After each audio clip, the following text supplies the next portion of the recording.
The city was loud outside, but inside Naveen's small rented room, there was only silence. A thin mattress, a flickering bulb, a phone screen that stayed blank. No calls, no messages, just the sound of rain tapping the window. He whispered, "Maybe silence is honest." He had moved to this city, chasing success, but the office felt cold. People spoke in numbers, not feelings. Every night, he walked home past a small, dusty bookstore, the kind that smelled like forgotten dreams. One evening, to escape the rain, he stepped inside. The old shopkeeper smiled softly. "Looking for something light?" Naveen shrugged. "Something real." The man handed him a thin brown book. "Not light," he said, "but it sits well with lonely hearts." The cover said one word, Nietzsche. He opened it. A line glowed like fire in the dark. "He who has a why to live can bear almost anyhow." He didn't understand it completely, but something inside him moved. He walked back through the rain holding that book like a fragile flame. Next morning, he made a rule. Rule 1, Solitude hour. Every day before sunrise.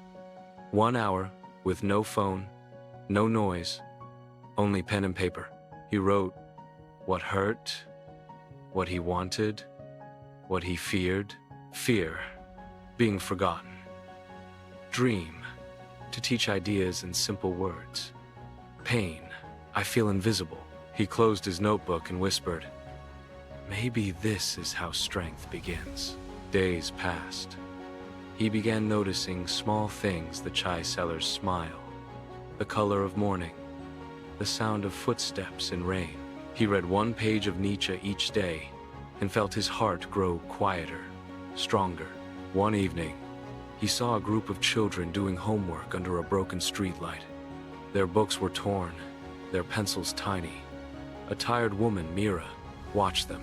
Naveen asked, "Can I help?" She nodded. "If you can make English less scary, you are welcome." He sat beside them on the pavement, drawing letters in chalk. A, B, C. The smallest boy asked, "Sir, do words have wings?" Naveen smiled. "Yes, they fly you into new worlds." He came back the next evening, and the next. The children waited, faces bright. Naveen realized his loneliness was changing shape. It was becoming purpose. Still, struggle returned. His manager mocked. "Evening classes won't pay rent." The rain came again, flooding their pavement. For a moment, Naveen felt small again. "Maybe I was wrong," he whispered. Then he opened the thin brown book. A line read, "What is to give light must first burn." He smiled. "Then let me burn brighter." He spoke to the bookstore owner.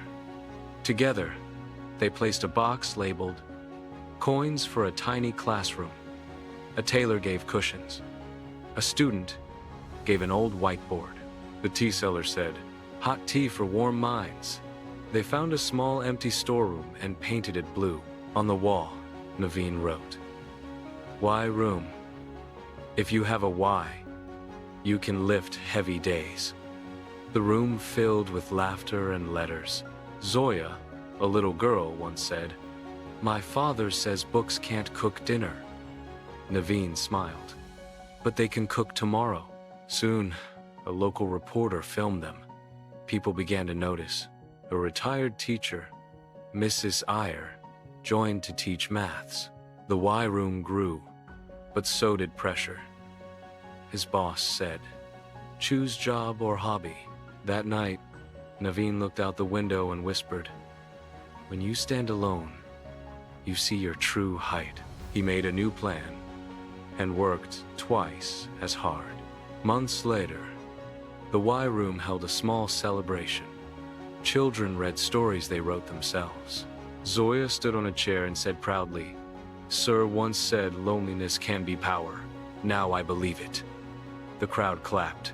Naveen looked at the sky and whispered, "I thought I was lost, but I was just being shaped." He turned to the children. "When life gets quiet, listen. When it hurts, build something from the pain. Because strength isn't found in crowds, it's born in silence. And that night, under the soft hum of the city, he wrote in his notebook, "I am still alone sometimes, but now I am never empty." This is Rise with English, learn English, feel inspired.